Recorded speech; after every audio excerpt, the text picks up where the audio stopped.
Hello, hello, hello, and welcome to Mahala Monday. I hope everybody is doing well. My name is Dougal, and as always, here's Rhoda, everybody. Hello, Welcome, everybody. Hello, Mr. Dougal. Welcome, everybody, to Mahala Monday. Yeah, that's. I hope it's been an exciting weekend, man. I tell you what, I'm smiling and I'm laughing because today's the 6th, right? That's right, Dougal. And what's tomorrow? Tomorrow's the 7th. 7. I'm sorry. Just a little shout out to everybody, of course, watching this program that happens to support Man United. Man United. Tomorrow is the 7th, so it's okay still. Anyway, interactive show, that's what it's about. So we look forward to your questions and comments. And more importantly, of course, it is how we get thought-provoking conversation going. Oh, yeah. And as always, solution-driven. You know what? And I like that. And that is what Mahala Monday is all about. So I'm super excited about tonight's show. And normally there's a bit of a rant and a rave, but it's not going to come in my strength tonight. No, not that whatsoever. So what are we talking about today? Well, the first thing you got to do is like and share this. This is what we're talking about. Now, in our trailer leading up to the show this evening, of course, today being the 6th, which is super important, then we have Man United, the 7th, and then the 8th. That is how it's going to go. And the 8th is important, and this is why I'm highlighting it, because it is International Women's Day, also known as IWD, Rhoda. That is right, IWD, and it's celebrated all around the world, Dougal. So it's like a UN thing. It is basically. So we normally, I think, when do we normally celebrate? August. August. So it's something similar to that, but that we celebrate here. This is international, so it's around the world. All ladies are celebrating on the 8th of March. Okay. Yeah. And then so we thought we're going to talk a little bit about this. Yeah. And also, we want to focus specifically on the role South African woman has played, and we're going to do that. So the program is going to be jam-packed. I tell you what, because we're going to celebrate a little bit of that. And there's been some outstanding achievements over the last while, so you just got to pay homage and just bow to wonderfulness and greatness, of course, all the time. And then also, we're going to talk about the bad side, and especially when it comes to women's stuff. So we're going to be joined by Wendy Bakir, a special guest who's going to be joining us during the course of the program. And she's with Ubuntu, and we want to talk to her specifically about gender-based violence as well. And then just try and have a discussion around a better understanding, so we can just be a bit more solution-driven. Exactly. That is really what it's about. But let's start off. International Women's Day, 8th of March. 8th of March, Dougal. So it is basically like it started off, what I think in I've got it here, 1908 it started. So where at least 15,000 women marched for demanding shorter working hours and a better pay. This was in New York City. So it kind of all started there, and then from there it filtered out to different countries and that. And officially in 1975 it was made official. By the UN, because then they celebrated it as well. And at least recognized it as this is the day that all women, and it was really coming down to a march on demanding why we're getting less pay, the hours that get worked. And I mean, there was other demonstrations as well where the woman in war was demanding more bread, So if you actually look at the history of it, it was really a case of marching for women's rights, demanding why aren't we getting something? And also the fact that the differences between men and women sometimes getting paid. So there was a lot of this happening, and it was then made official in 1975 by the UN. And they're actually celebrating now 111. This is the 111th International Women's Day. All right, so you highlighted something which I'm sure happens, like difference in pay. What do you think? 6th of March, 2023, South Africa, that's your backdrop. Yeah. Is that still the case? Is that still the case? Is there still gender inequality when it comes to remuneration? That's the case. Yeah. And I ask you that. Opportunities, is it still there? I mean, this is the discussion you got to have. You were telling me, we were just talking about this with the whole purple and because the colors, and you said the purple signifies justice and dignity. Okay. And then there's a green apparently as well, which is not necessarily there, but it's for hope. And then the white is for purity. So that was what the logo was for the IWD, which was International Women's Day, and that's how it all came about, just to celebrate the symbolic of the colors. And like the purple, significant is basically justice and dignity. Yeah. And Rhoda, this is why I said, you know what, I'm not going to rant tonight, because I got to be honest. This is one of those topics that angers a person. You know, you go from 0 to 1,000 like that. Exactly. You really do. You can't be in 2023 if we perform the same job, still have inequality in terms of pay or hours or just general things in life purely because based on gender. And a lot of time I criticize South Africans and us as a population and society that we're very unawares and we're so out of touch of what happens elsewhere. And it's not our fault. We've got nonsense to deal with. We've got load shedding and all of this, unemployment. So you know what I mean? You've got two hands behind your back. So obviously you're not going to be aware of what else is going. So given those circumstances in that sort of picture, but even in places like Afghanistan, okay, so where the Taliban came now, how long have they been now in charge? With the troops left the other year or two, whatever it is. And now women and young children, girls, blocked now from higher education. Did I understand that correctly? That is correct, Dougal. So, and that's load shedding, everybody, if you can hear that. But we're still going, we haven't stopped. Yeah, so the peep you hear is celebratory. A celebratory. Okay. Electricity it's like back. Ding when your microwave is done. Celebratory. So on that, Dougal, and it's you know, the sad part, it makes me extremely angry because, and guys, I just want you all to understand, this is Dougal and my point of view. This is how we feel. So, and this is why the show is here. We express how we're feeling. And this is something that made me extremely angry because I watched the documentary on exactly that. And these girls, it's actually at school now, that is so petrified because they're so scared. They're living on the point of they're going to be removed from school and they won't be able to go and be educated. You know, because there's a belief it's only for the men and not for the women. And look, you're going to have situations like that in the Far East. You got it in the Middle East. You're going to have it in Africa. I mean, needless to say, every time we hear a story from one of the African countries where girls get abducted, let alone what happens here, south of the Orange River and Limpopo River, and hence what happens here when it comes to gender-based violence. Well, you know, that is just one thing. And this is the blatant...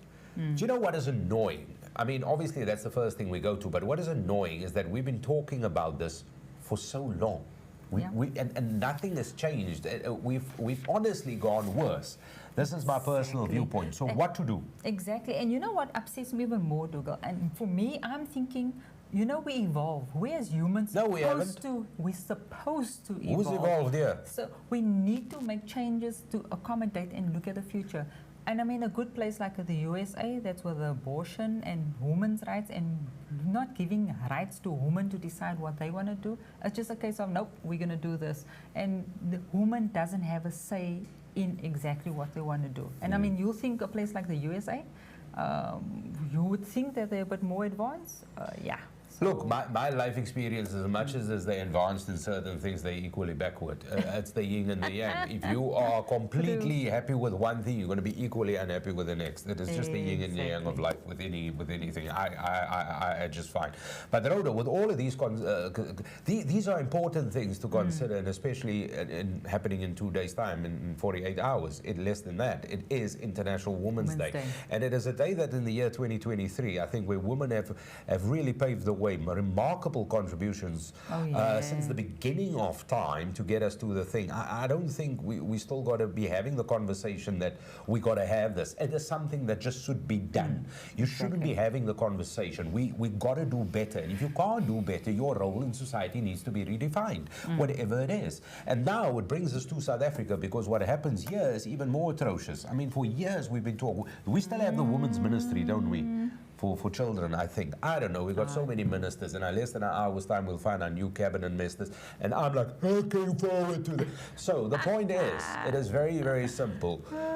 When it comes to gender-based violence, it is something we hear a lot about. Now, you said it as well. Women's Month with us is in August, and then we got Women's Day, and we celebrate the contribution of women to our free society today, which is pivotal of what it's about.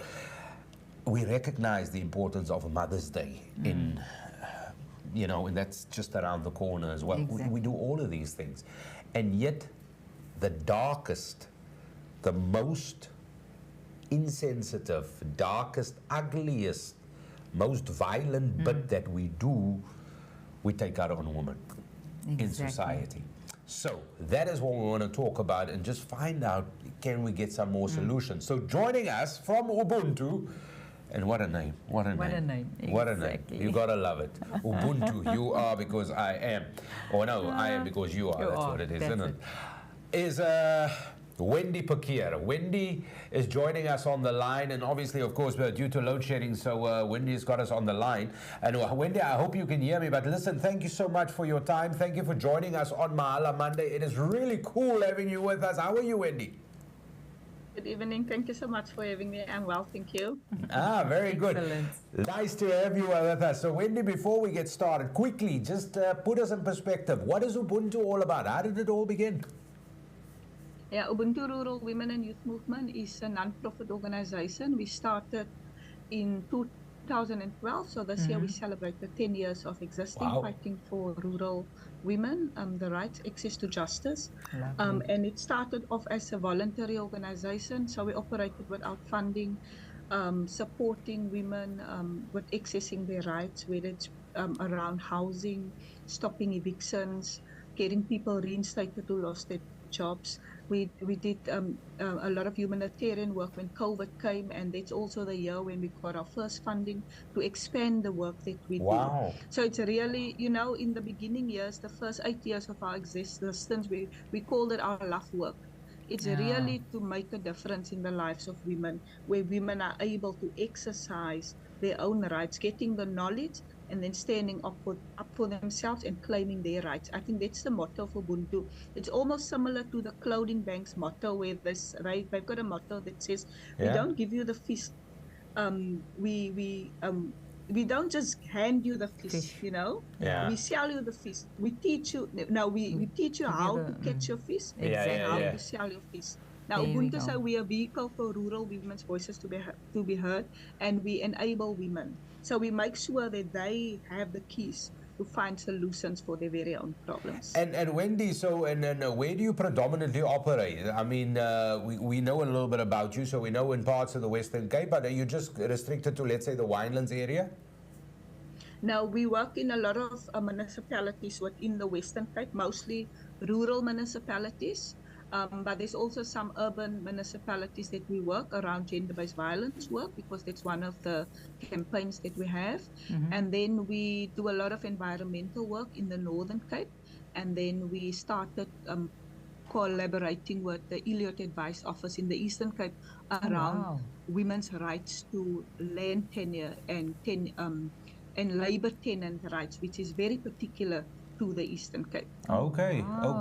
So Wendy, before Rhoda asks you a question, I'm just going to jump in with a hot potato and ask you my question. All right. So, as you know, International Women's Day is this coming Wednesday, and we were just talking about some of the dark things that obviously comes through in society, and one of them, and especially in the South African space, is GBV, gender-based violence. So a very simple question to you in relation to your work, and let's be honest, GBV has been a hot topic for the last however long. It has been certainly a hot topic.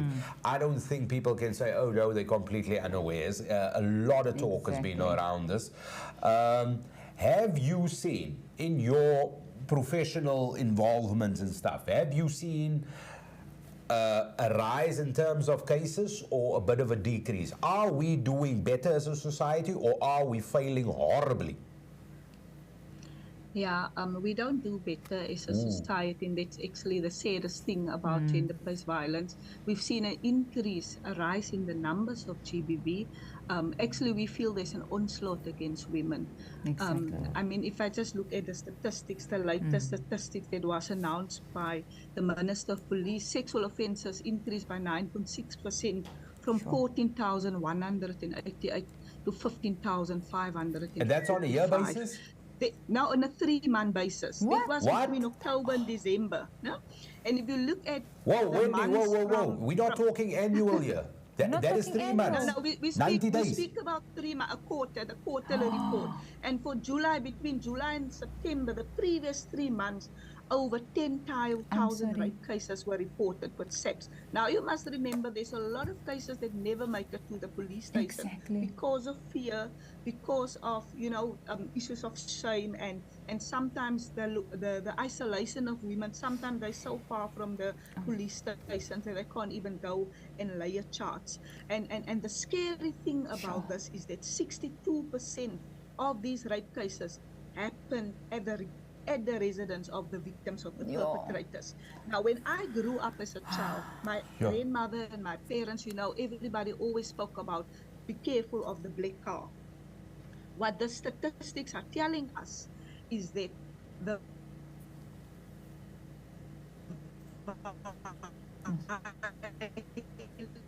Sorry. Yeah. Wendy's breaking up. Yeah, we just apologize there about a bit of audio, but that is purely just mostly. There we go. Sorry, Wendy, could you just repeat that last 30 seconds? We just lost you for a short little bit. The last 30 seconds. Yeah, what I was saying is the sad thing about this is that we don't have to look out for the black car anymore, because 62% of the incidences occur at the residence of the survivor or the perpetrator. So it's the violence happened in the homes. It happened with perpetrators being known to people. It's often family members, the neighbors, it's teachers, it's people in churches, it's people in positions that you're supposed to trust. Yeah. Exactly. So there's a fundamental problem that we are sitting with. And that's the most scary part of it. And that's why, I know there's a lot of initiatives. There's a lot of men's groups trying. There's a lot of grassroots gender-based violence organizations, people on the ground, and people trying to make a difference. But the numbers are not coming down. No, the numbers are not coming down. And that's where we need to strategize, because, we've done a lot of work going to schools, speaking to boys, speaking to young men, because these young boys and young men need role models. They often, like with violence, we've seen a boy growing up in a house where there's violence, where the father beats the son or the mother. The son grow up, he beats his girlfriend because he thinks it's okay. And how that violence is passed on from a generation to another generation. Not that that can be used an excuse. No. As an excuse, because there is no excuse for abuse. But I can see the pattern with children growing up in broken homes. Now we need to find that broken boy, and the healing need to take place so that we can have a better adult. An adult that will know the difference between right and wrong. To know that violence is not the answer. If I'm frustrated or if I'm not happy with somebody, So that's where the male role modeling comes very in. important. Men against gender-based violence, they take hands with organizations like Ubuntu and many others and say, let's do this again, because government can't do it on its own. Legislation is complex. Sometimes people are so far from the courts, they're so far from the police station. That's why we say rural women face triple burdens because of their marginalization. And because of that multiple deprivation, being geographically challenged from certain services, being, when it comes to anything in terms of just having the resources to do what you need to do, just in general life, and especially if you can equate that to people in the rural vicinities, the numbers to the cities and those communities, have those numbers also, are we also looking at a slight increase there or not? The problem with the statistics and the ones that I have, it's provincial statistics that we see. Okay. I haven't yet seen the breakdown of they would tell you that this is the hotspot police station. Like we know that Delft is one of the hotspots. Which is in the city, is it's one in the of metropole. The hotspots police stations for crime. Kraaifontein, where we work, is always number 7 or number 8. When it comes to violence against women, when it comes to gun violence, when it comes to murder of young women and also young boys. But sometimes it's very difficult to get the statistics, especially for the deep rural areas. And then, of course, there's the unreported cases that never makes it to the police station. So we are from the view that the numbers are actually much higher. Probably. The problem with the rural cases is sometimes it doesn't make the news. Exactly. Just quickly, Wendy, I'm listening to you, and I'm still stuck with this 15,500 in 90, which is 90 days, 369, 3 months. And I'm sorry, but I mean, it makes me extremely angry right now, sitting listening to you, that because I fully understand ESCOM at the moment, we're state of disaster because of electricity, but I'm sorry to say this. This is a state of disaster that you've got this amount of people, this amount of women, children that's being violated, killed. I'm sorry, but we need to make this a state of emergency. There is a problem that needs to be solved. He needs to rather get a minister for violence against children, the gender-based violence. Rather get us a minister for that than a minister for electricity. I'm sorry. Yeah. Listen, I mean, it is... Wendy, let's talk solutions here because... And you know what? I can tell you right now, we're going to be talking to you a lot more because... look... I can't say that you surprised us by the revelations you just made. I think we were well aware of it, but maybe it's an ostrich in the sand situation for me personally that I haven't been too spoken out about it, which I'm a little bit ashamed about. But the point is, we need to be a bit more solution-driven in this. What is there that we can do? Yeah. Because for years now, for years we've been having groups and we talk about it and blah, blah, blah, and this and the other. But clearly, whatever we've been doing has been useless. Yeah. Can I maybe say that Ubuntu launched a grassroots alliance on gender-based violence with a lot of small organizations, people that are often not recognized, that do the work on the ground. And what we do, we had a lot of cases the past months, intimate femicide cases, where young women were murdered by their boyfriends. So we walk the journey with the family, we go to court, we draw up petitions, we oppose bail, we meet with the state prosecutors, and we track the case, and then we make sure that the family have psychosocial support whilst the matter is going on. So there's a couple of cases like that. Then we mobilize the community, because how do we prevent this thing from happening again? Because we need a community, and that's where all the role players in the community comes in, the churches, the mosques, the temples, all these places of worship, religion plays such a huge part of our culture in South Africa. Just imagine all the religious institutions would speak about GBV from the pulpit as they speak about convert. What difference that would make if religious leaders make their part and parcel of their every Sunday sermon to speak about men and their relationship with women. That would make a difference. The coming together of organizations, education, religion, social services, the sector that I'm in, the non-profit sector. If all of us come together, and work together, it's going to make a difference. We had a few cases where women needed interdicts. We send GBV champions. We've trained champions in many communities. So the champion would go to court to get the protection order. When the order is served, we make sure that the woman is protected. On a farm, we had a problem with a guy, and he was beating this woman. He stabbed her with a knife. We called the police, or one of our champions called the police. We make sure there's support for the woman. And then she said, I don't want to make a charge because he said I fell. And then immediately I knew that he was afraid. I'm sorry, I'm laughing.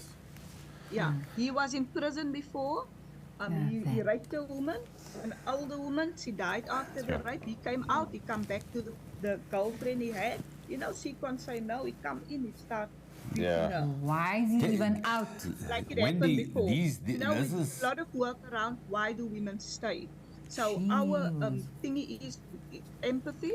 You put yourself in the woman's shoes. So I can never judge her for telling me that. I need to put myself in shoes. So what did I do? I called the champions on the farm and the neighbors. I said to them, you go there, you check every time that she's okay. I said, put him on the phone with me. And then I threaten him.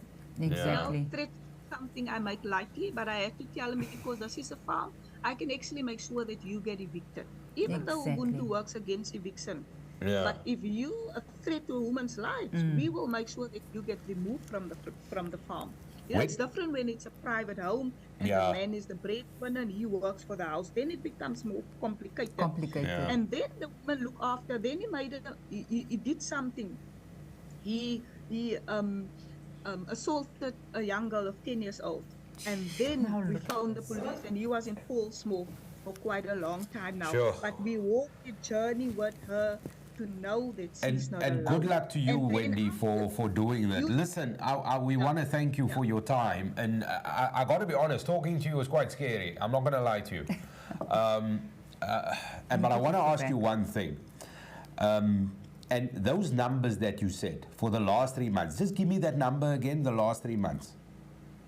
Yeah, in terms of sexual offences, yes, from 14,188, it increased to 15,545.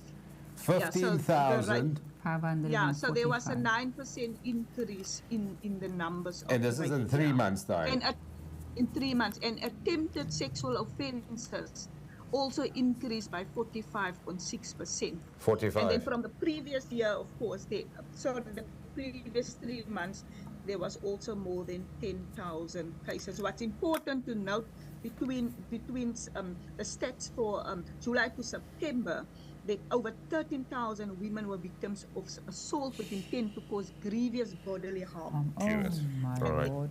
The numbers of women killed in that period were 989 women killed in the 3 months. So wait. It is a pandemic. I agree. It's a pandemic. It needs to get the attention that it needed. We don't want another women killed, and then we must say rest in peace. No. We can actually stop it. I just want to tell you one more thing. A woman was raped by a guy in a house, and then he got released on bail. So we had our GBV champions at the court on the day. He got released. The first thing was to make sure that she's safe. You know, he should have been removed from the farm. In fact, the court, because we said he threatened her, the court said couldn't come there. But we know a lot of women have protection orders. They get killed whilst having a protection order. So we didn't know that she's going to be safe. So we had to get her into a safe space. And then some of our champions would open their homes, and she could stay there until we were sure that he won't come to the farm to harm her, because the rape case is currently pending against him. You know, there's small things we can do. It's like not to look away. Exactly. You hear the neighbor, a woman was killed in Paarl. Very sadly, young woman with a baby. The neighbors heard the commotion. When she was killed the next Did we lose Wendy there? I think we lost Wendy there. day, they told the media, we heard the fighting. Why didn't they call the police? Even if you say we're not getting involved, make it your business. Call the police. You know, you can do something. Yeah, Wendy, that's absolutely tough. Listen, we're gonna have to get you again. We're gonna have to get you back. Just a show on its own, just for you. And you've highlighted a couple of things that can definitely trigger that sort of solution-driven conversation. You've highlighted a couple of things. So thank you very much for that. Oh, and listen, we wish you all the best and all the success with the amazing work that you've done, and everybody that you work with that is part of your collective with Ubuntu. And truly, I mean this. I wish you strength and courage, because Thank you so much. Thank you, Wendy. You left us speechless. You've honestly. It's tough. It's tough. It's a lot of prayer. It's a lot of, you know, even your own wellness you need to take care of. Sure, you do that, Wendy. You do that. It's all of that. It becomes spiritual at the end. Yeah. But we know we've got a purpose. Wendy, I salute you, Wendy. Thank you, Wendy. I salute you. Thank you very much.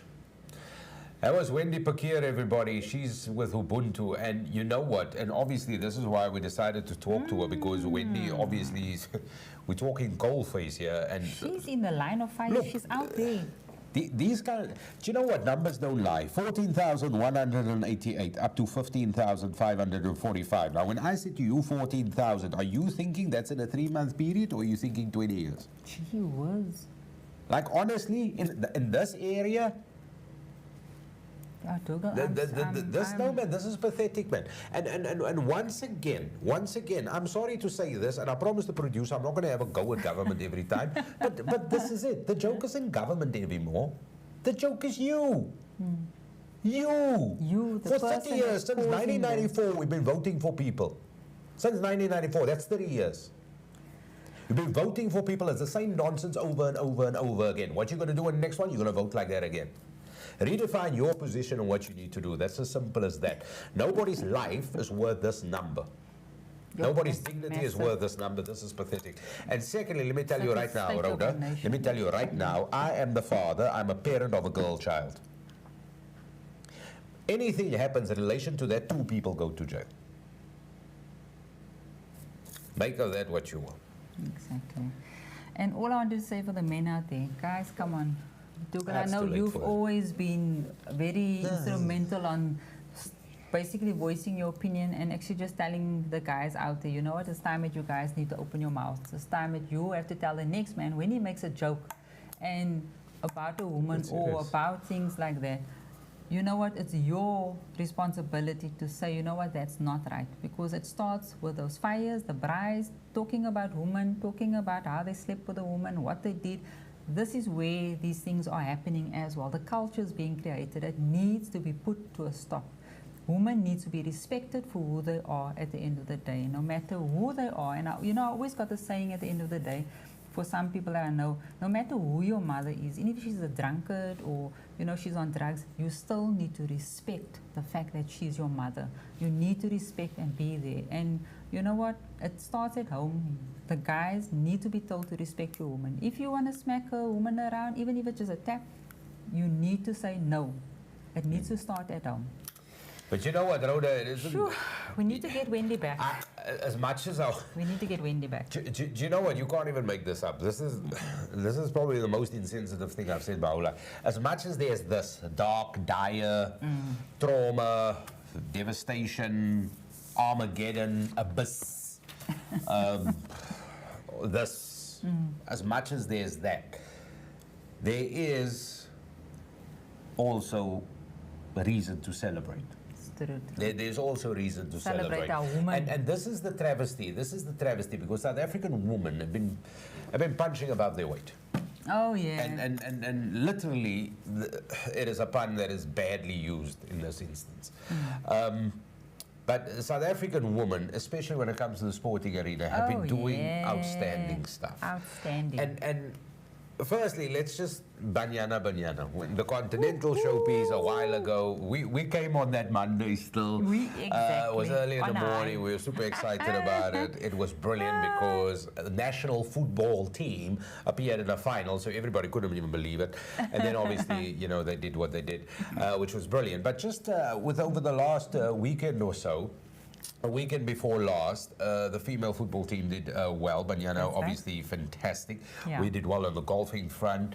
The ladies made it through to the World Cup final with the T20. They eventually lost to Australia. No problem with that. But they made it to the final. In the competition that was here. Unlike the last time we had one, and then the guys couldn't add 3 and 3. Do you remember that? A little mathematical issue with the boys, but that happens when you have 3 brain cells.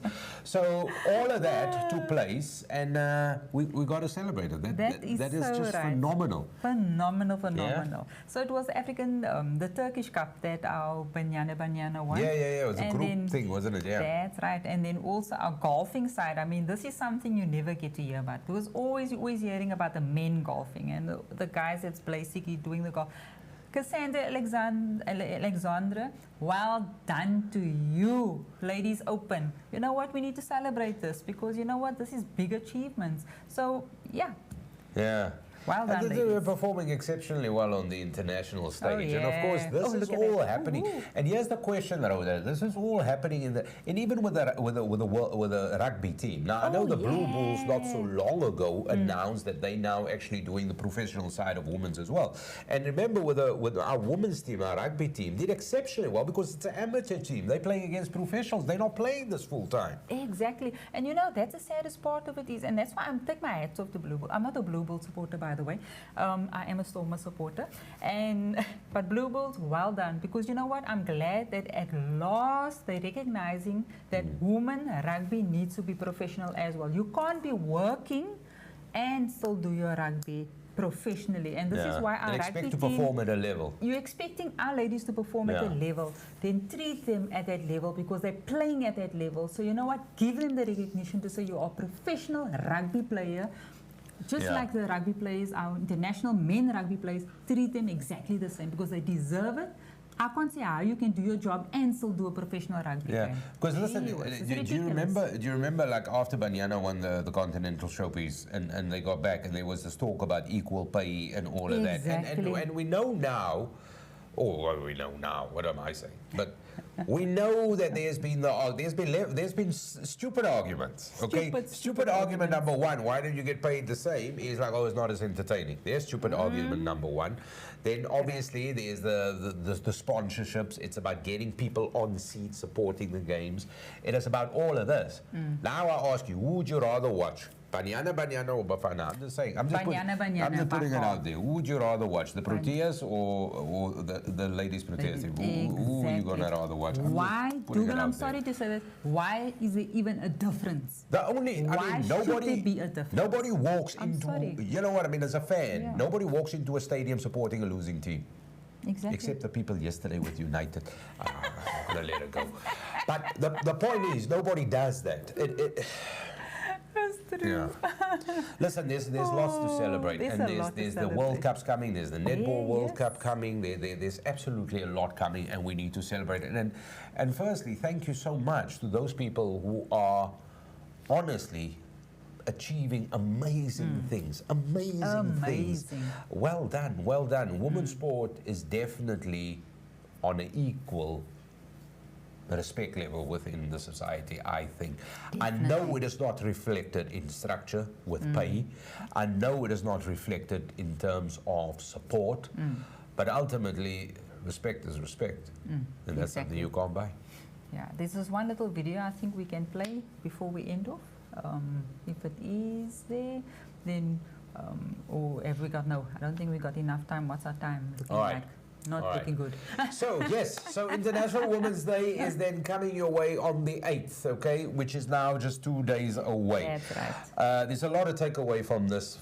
There's absolutely a lot of takeaway, okay. The day started because internationally there's a need to recognize it. It is sad, though, that we as humans still find ourselves having this conversation in this year. It's like having the race conversation.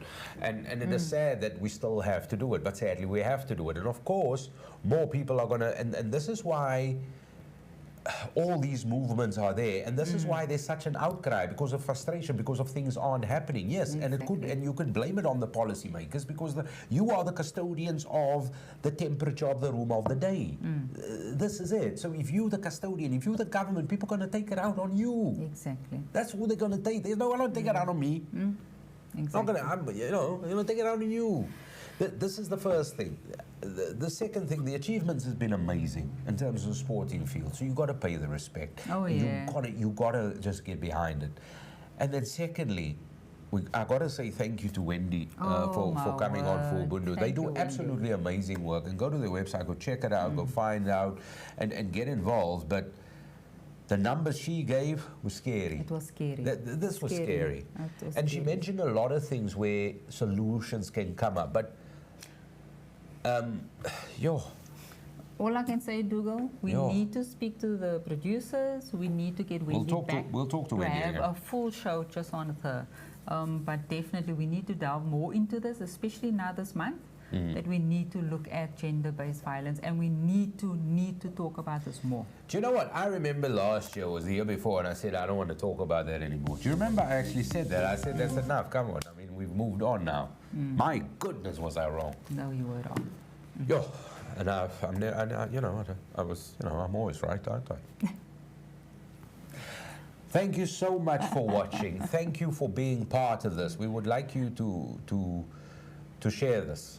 To definitely share this. And as Rhoda said, this is our opinions, and this is stuff we feel strongly about. Yeah.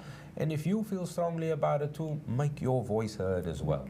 On the 8th of March, it is International Women's Day. It is the start. Between now and early August, of course, let's not have more statistics. Most definitely not. Thanks for watching from us here. Until next time, everybody, look after yourselves and everybody around you, and we'll see you soon. Bye.